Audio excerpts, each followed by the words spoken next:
पचमढ़ी के घने जंगल में कुछ दोस्त घूमने आते हैं। शहर की आपाधापी से दूर हरियाली और शांति की बात ही कुछ और है। वो सभी टेंट लगाकर वहाँ पर रुक जाते हैं। शाम हो चली थी। सभी खाना खाने के बाद मस्ती मजाक कर रहे थे। वाह यार, मज़ा आ गया। सचिन, बहुत दिनों बाद ऐसी पार्टी की है यार। हाँ यार सोनू, ऑफिस के चक्कर में समय ही कहाँ मिल पाता है। बातचीत का दौर यूं ही चलता रहा। रात होते ही सभी सोने के लिए चले जाते हैं। पूर्णिमा की रात थी। जंगल की शांति में भी ऐसा लग रहा था जैसे कोई कुछ आवाज़ दे रहा है। बड़े बड़े पेड़, लिपटी हुई जड़ें, चमगादड़ों का इधर से उधर उड़ते हुए जाना बहुत ही भयानक लग रहा था। भेड़ियों की आवाज़ भी बहुत डरावनी लग रही थी। अचानक ही सचिन को घने जंगलों से मंत्र उच्चारण की आवाज़ आने लगी। ओम त्रिम चामुंडाय विच्चे, ओम हिम काली चामुंडाय विच्चे। इस मंत्र से जंगल गुंजायन हो रहा था। सचिन ने सोनू को जगाया। सोनू, तुझको कुछ सुनाई दे रहा है? ऐसा लग रहा है जैसे कोई मंत्र पढ़ रहा है। सो जा भाई, क्यों परेशान हो रहा है? कोई आवाज़ नहीं आ रही, तू थक गया है। नहीं भाई, मुझे तो आवाज़ सुनाई दे रही है। मुझे कुछ क्यों नहीं सुनाई दे रहा है यार। Good night. सोनू ये कहकर सो गया। लेकिन सचिन अभी भी परेशान था। उसे ये सब अजीब लग रहा था। वो वापस सोने के लिए लेटा। कुछ ही देर बाद सचिन को ऐसा लगा जैसे उसे कोई बुला रहा है। आओ सचिन, आओ। सचिन घबराने लगा। जैसे ही वो उठा, सामने एक आदमखोर शेर खड़ा था।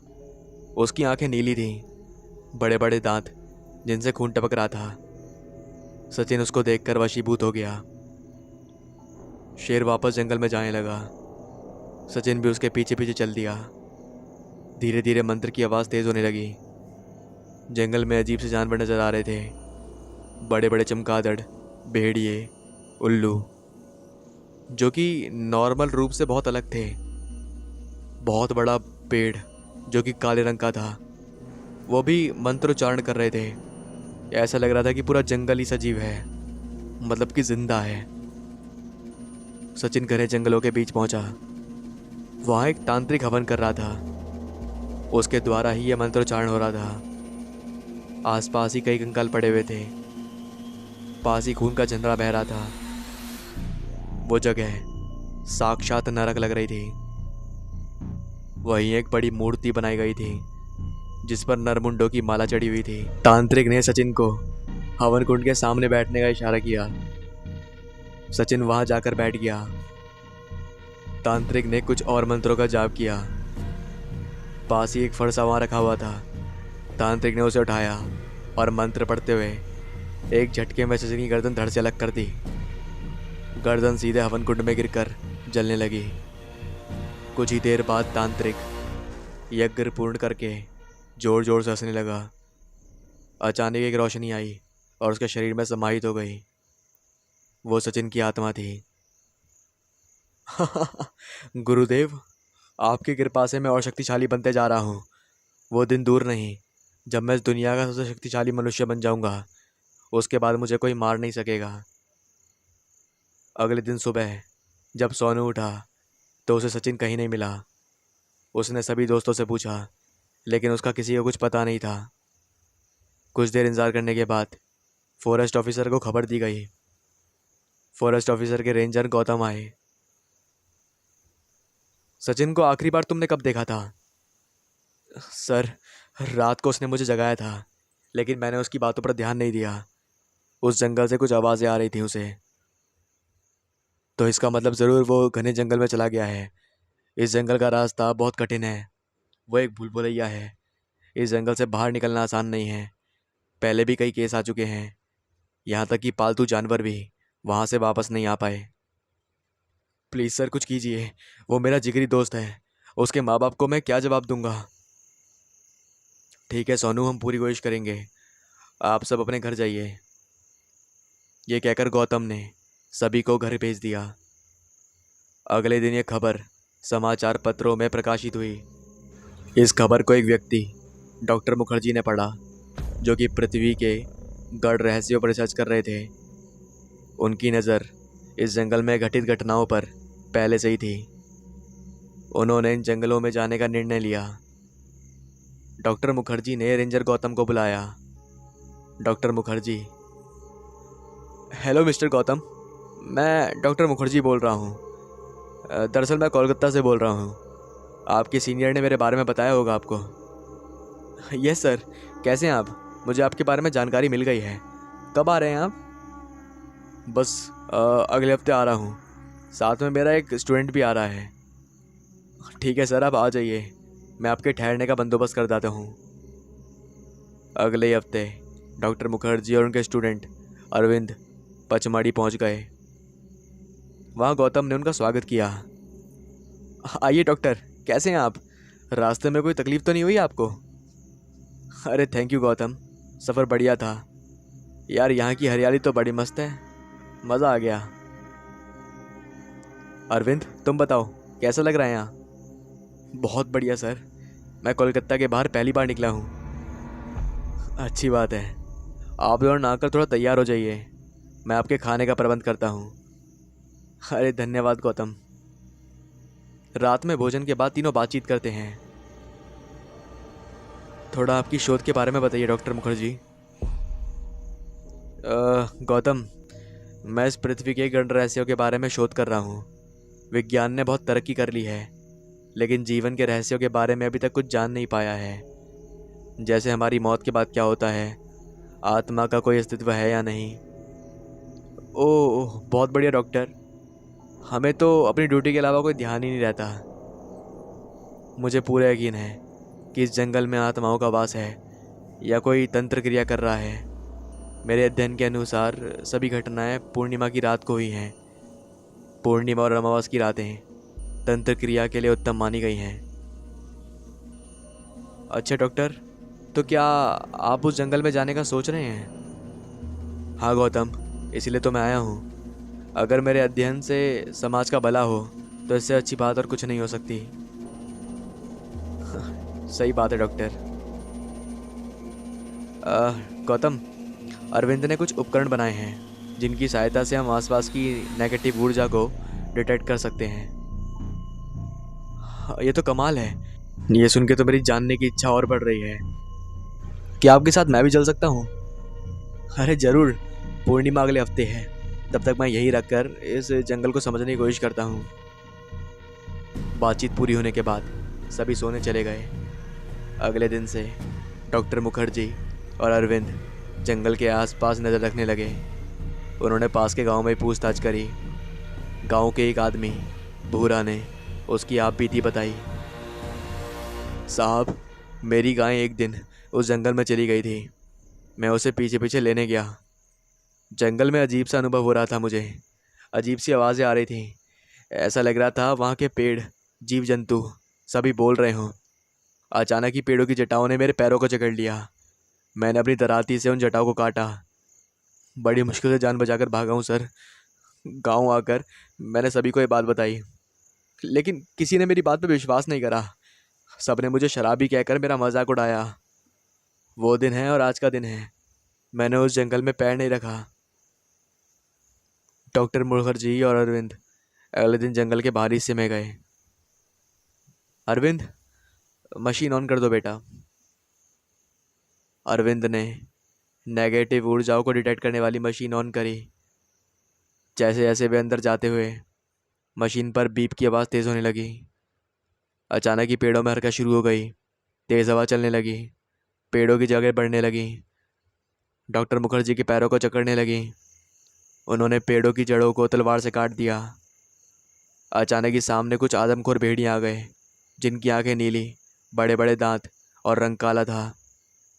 भेड़ियों के दांतों से खून टपक रहा था। एक भेड़िए ने अरविंद पर झपट्टा मारा, लेकिन अरविंद ने झुककर अपना बचाव किया। डॉक्टर मुखर्जी ने कुछ मंत्रों का जाप किया। अचानक ही सब भेड़िए गायब हो गए। दोनों वापस जंगल के बाहर आ गए। डॉक्टर मुखर्जी को यकीन हो गया था कि यह तंत्र विद्या से ही किया गया था। पूर्णिमा की रात भी आ गई, जिसका डॉक्टर मुखर्जी को इंतजार था। डॉक्टर मुखर्जी ने गौतम और अरविंद को रात 12 बजे तैयार रहने के लिए कहा, लेकिन रात 12 बजे से पहले ही अजीब सी घटना हुई। अरविंद को कुछ मंत्रों के सुनने की आवाज़ आई। वो वशीभूत हो गया। तभी एक आदमखोर शेर आया और अरविंद उसके पीछे पीछे चलने लगा। गौतम ने आवाज़ लगाने की कोशिश करी, लेकिन डॉक्टर मुखर्जी ने इशारे से उसे मना कर दिया। डॉक्टर मुखर्जी और गौतम भी अरविंद के पीछे पीछे चलने लगे। जंगल में घुसते ही अजीब सी आवाज़ें आने लगी। पेड़ों पर कंकाल लटकते हुए दिखे। जहाँ तहाँ पशु के कंकाल बिखरे हुए थे। नालियों में खून ही खून बह रहा था। एक आदमखोर भैंसा गौतम के सामने आ गया। गौतम घबरा गया। उसने गोली मारी, लेकिन भैंस को कुछ भी नहीं हुआ। डॉक्टर मुखर्जी ने तलवार से भैंस पर वार करा और भैंस गायब हो गई। ये कैसे संभव है? गौतम, ये भैंस तंत्र क्रिया से उत्पन्न हुई है। मेरे हाथ में जो तलवार है, इसे शिव जी की आराधना से सिद्ध किया गया है, जिससे हम तंत्र क्रिया का खात्मा कर सकते हैं। दोनों घने जंगल में प्रवेश करने लगे। अरविंद के पीछे चलते चलते वह स्थान आया जहाँ तांत्रिक विकराल अपनी तंत्र साधना कर रहा था। उसने अरविंद को इशारा करके हवन कुंड के सामने बैठने को कहा। अरविंद वहीं बैठ गया। डॉक्टर मुखर्जी समझ गए थे कि ये सब बलि क्रिया के लिए है। गौतम वहाँ बह रही खून की नदियाँ, कंकाल, नरमुंड देखकर घबरा गया। डॉक्टर मुखर्जी ने कहा, घबराओ मत, जैसा मैं कहता हूँ वैसा करो।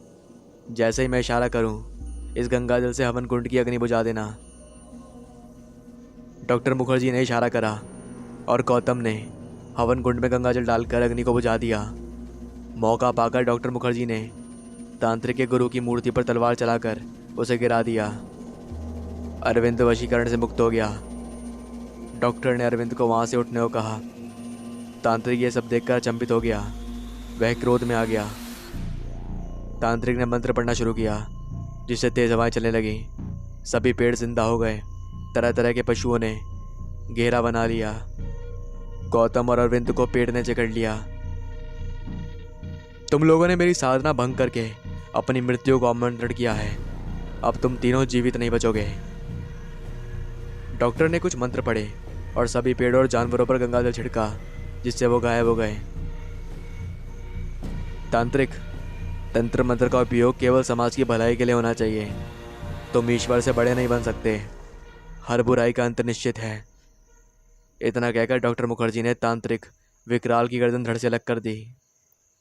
अचानक तांत्रिक के शरीर से कई रोशनियां निकली और आसमान में विलुप्त हो गईं। तांत्रिक के मरते ही जंगल शांत हो गया। काले वृक्ष हरे हो गए। जंगल में जीवन फिर से लौट आया। तीनों जंगल से बाहर आए। सभी खुश थे और फॉरेस्ट ऑफिसर ने डॉक्टर मुखर्जी को धन्यवाद किया। और इसी के साथ कहानी का अंत होता है। अमावस की रात थी। बाहर घोर अंधेरा छाया हुआ था। कमरे में राकेश अपने 10 साल के बच्चे के साथ लेटा हुआ था। पापा, कोई कहानी सुनाओ ना, राजू ने जिद करते हुए कहा। ठीक है, आज मैं तुम्हें तुम्हारे दादाजी की असली कहानी सुनाऊंगा, जिसे सुनकर तुम्हें अपने परदादाजी पर गर्व होगा। सन 1905 की बात है, जब हमारे देश पर अंग्रेजों का शासन था और स्वाधीनता की लहर थी। मेरे दादाजी किशन लाल इंदौर शहर में रहते थे। बहुत सालों बाद वो अपने पुश्तैनी गांव मोहितपुर गए। वहाँ वो अपने नाना जी के यहाँ ठहरे। इतने सालों बाद मोहितपुर जाकर वो बहुत खुश थे। कुछ दिन गुजरे थे कि एक दिन गांव में सभी अपने घरों को अंदर से बंद करने लगे। सारा शहर सुनसान था। सबने घरों में हथियारों का इंतजाम कर लिया था। किशन लाल जी ये देखकर चौंक गए। नाना जी, ये गांव में क्या हो रहा है और आप इतने हथियार क्यों रख रहे हैं घर में? बेटा, आज अमावस है। आज की रात गांव के सभी नकारात्मक लोगों के अंदर का नरपिशाच बाहर आता है। फिर सब एक दूसरे के खून के प्यासे हो जाते हैं। नाना जी, लेकिन ऐसा क्यों? ऐसा कैसे हो सकता है? बेटा, कहते हैं मोहित नगर पर किसी शैतान का साया है। अमावस की रात को चंद्रमा अस्त रहता है। जिससे नकारात्मक विचार हावी हो जाते हैं और उस शैतान का प्रभाव अपने चरम पर रहता है। नाना जी ने दरवाज़ा बंद कर दिया और सबको घर में ही रहने का आदेश दिया। रात के 12 बज रहे थे। अंधेरी अमावस की रात में गांव का माहौल पर डरावना लग रहा था। अचानक बाहर शोर होने लगा। तलवारों, कुल्हाड़ियों की आवाज़ें सन्नाटे को चीर रही थीं। सहसा दरवाजे पर कुछ लोगों ने कुल्हाड़ियों से वार कर दिया, जिससे दरवाज़ा टूटने लगा। नाना जी ने सभी घर वालों को दूसरे कमरे में बंद कर दिया। वो बाहर जाकर दूसरे लोगों से लड़ने लगे। थोड़ी देर बाद सब शांत हो गया। किशनलाल ने बाहर आकर देखा तो उनके होश उड़ गए। नाना जी की हत्या हो चुकी थी। घर पर मातम छा गया। काली रात बीत चुकी थी। अगली सुबह गांव की गलियों में लाशें बिछी पड़ी थीं। किशनलाल ये देखकर हैरान था। उसने नाना जी का दाह संस्कार कर दिया। किशनलाल ने गांव में कई लोगों से अमावस की रात का रहस्य जानना चाहा, लेकिन उसे कुछ नहीं मिला। फिर एक दिन एक सन्यासी ने इसके पीछे की पौराणिक कथा बताई। पुत्र, ये पौराणिक काल की बात है। एक बार माँ काली और शैतान का भयंकर युद्ध हुआ। शैतान अपनी जान बचाने के लिए इस गांव में छुप गया और अमावस होने की वजह से उसकी शक्तियाँ इतनी बढ़ गईं कि माँ उस राक्षस को नहीं मार सकी। तब से शैतान का साया इस गांव पर है। अमावस वाले दिन वो प्रबल हो जाता है और तामसी प्राप्ति के लोगों को अपने वश में कर लेता है। बाबा, इस शैतान को ख़त्म करने का कोई उपाय नहीं है? एक उपाय है बेटा, लेकिन वो बहुत कठिन है।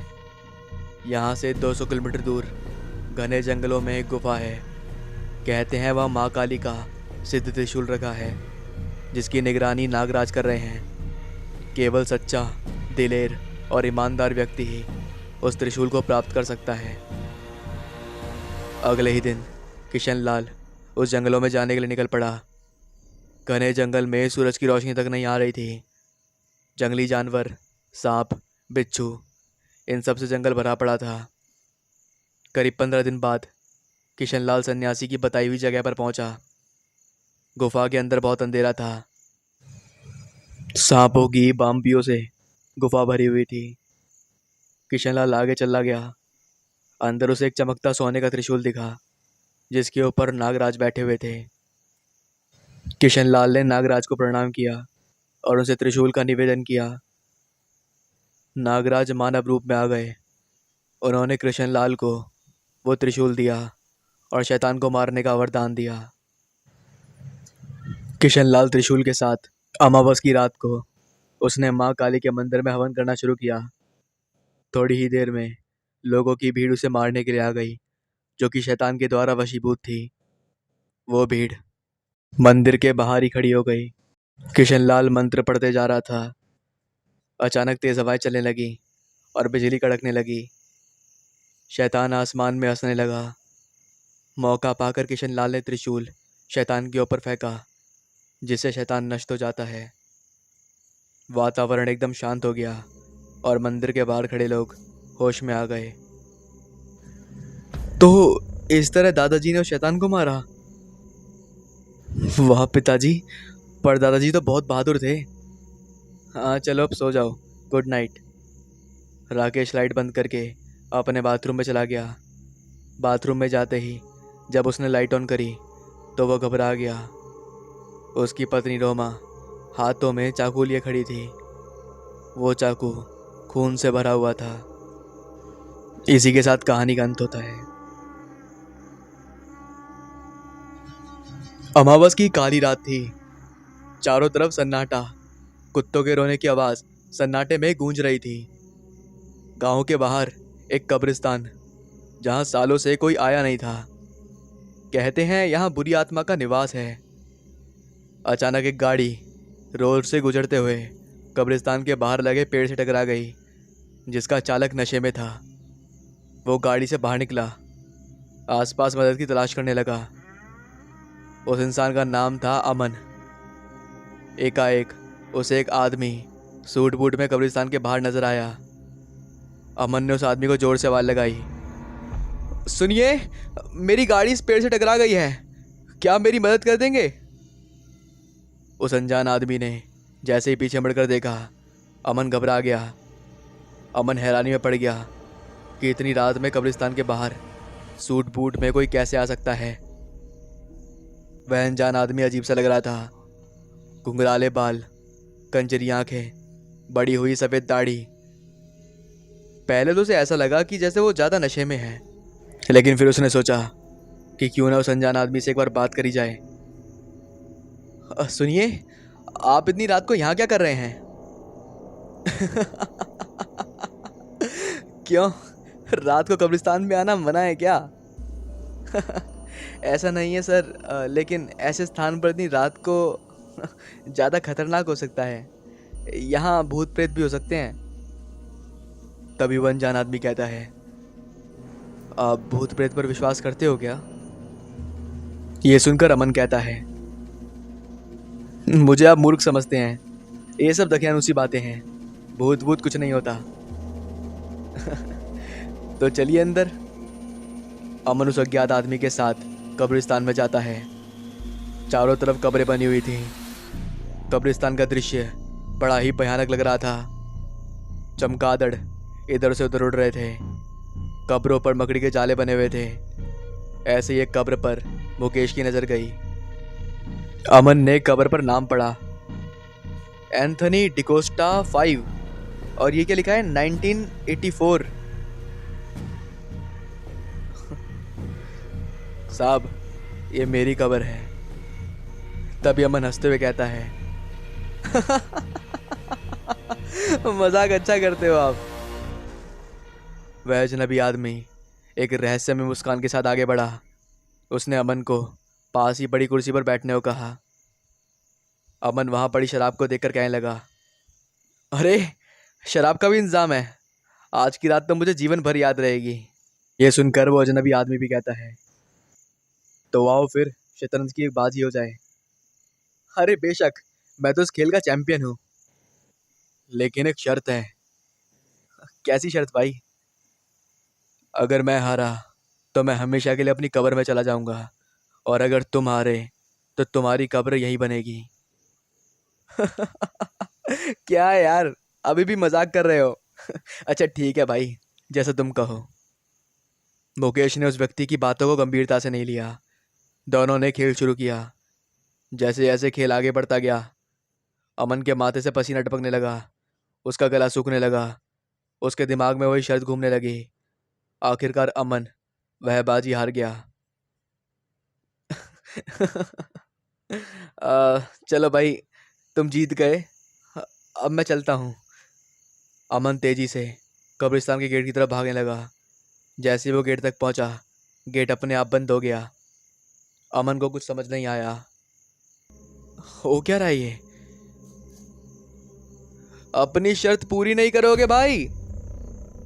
अचानक बिजली कड़की और एक कब्र खुल गई। कब्र से कुछ हाथ निकले और अमन को अंदर खींच ले गए। अमन की दर्दनाक चीख गूंज रही थी, लेकिन इस समय पूरे कब्रिस्तान में उसकी चीख सुनने वाला कोई नहीं था। चंदन आज खुश था। वो आज फिर शर जीत चुका था। घर जाकर वह अपनी माँ जानकी के सामने स्वयं की बड़ाई करने लगा। माँ, तुझे पता है, आज मैं फिर शर जीत गया। देखा, तेरा बेटा कितना होनहार है। अरे ऐसा क्या कर दिया तूने आज? रोज कुछ ना कुछ करता रहता है। अरे माँ, आज रामू गाँव के खेत से आम तोड़ने की शर्त लगी थी। तुम तो जानती हो, उन्होंने अपनी खेत की रखवाली के लिए कुत्ते पाल रखे हैं। बस क्या था फिर, मैंने उन कुत्तों से बचकर आम तोड़ लिए। उसी समय नारायण शर्मा पूजा घर से सीधा कमरे में दाखिल होते हैं। वो सब सुन रहे थे। कमरे में आते ही उन्होंने चंदन को फटकार लगाई। अरे कुछ पढ़ाई भी कर ले, कॉलेज का पहला साल है। अभी से अच्छे अंक नहीं लाएगा तो कब लाएगा? नौकरी नहीं मिलेगी तुझे कभी भी, अगर तू ऐसा करता रहेगा तो। और तू क्या सुन रही है? तेरे ही लाड़ प्यार ने से बिगाड़ा है। अरे रहने भी दो, मेरा बेटा अच्छी अंक लाता है। तुम तो हमेशा ही उसकी बुराई करते रहते हो। चंदन शर्मा जी का इकलौता बेटा है। बचपन से नटखट, इकलौता होने के कारण माँ का दुलारा है।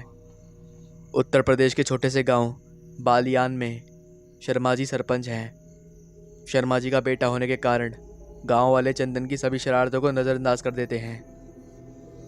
रात का समय चंदन शतरंज खेल रहा था। अचानक उसे एक कब्रिस्तान दिखने लगा। उसे महसूस हुआ कि जैसे उसके पैरों को कोई खींच रहा है, उसके ऊपर कोई मिट्टी डाल रहा है। उसका दम घुटने लगा। वो जोर से चिल्लाया। जैसे ही उसकी आंख खुली, आसपास कुछ भी नहीं था। वो अपने बिस्तर पर था। उसकी जान में जान आई। वह एक बुरा सपना देख रहा था। आए दिन उसे ऐसे सपने आते रहते थे। अगले दिन चंदन अपने दोस्तों के साथ क्रिकेट खेल रहा था, जिसमें उसने ज़बरदस्त बल्लेबाजी करी। सभी दोस्त की तारीफ कर रहे थे।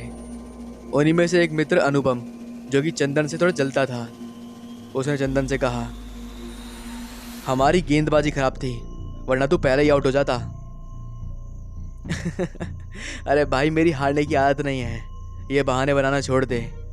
अच्छा चंदन, एक बात बता, तुझे लगता है कि तू सारी शर्त जीत सकता है ना? अरे मेरे भाई अंकित, लगता नहीं है, यकीन है। तो चल फिर, आज एक शर्त लगाते हैं। गांव के बाहर जो पुराना कब्रिस्तान है, वहाँ रात को 4 घंटे बिता सकता है। इसमें क्या है यार, 4 क्या, पूरी रात बिता सकता हूँ।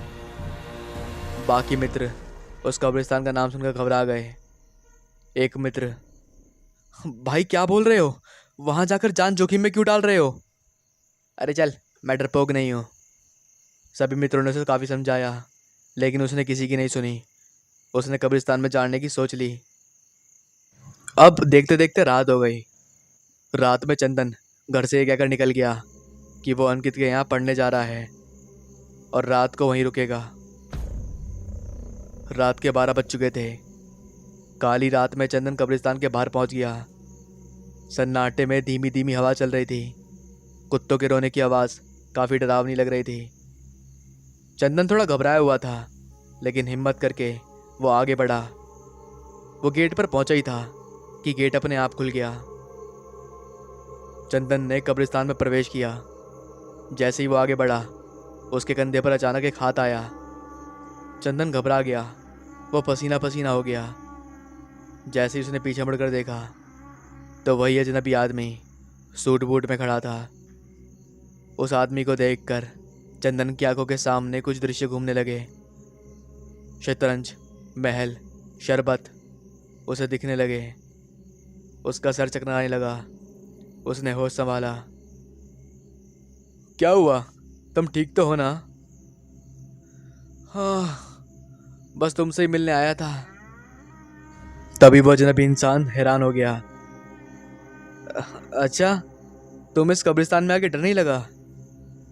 नहीं, तुम्हारे हिम्मत की दाद देता हूँ। उसने चंदन को कुर्सी पर बैठने को कहा। आओ, शतरंज की एक बाजी हो जाए। अरे ज़रूर, ये तो मेरा फेवरेट खेल है।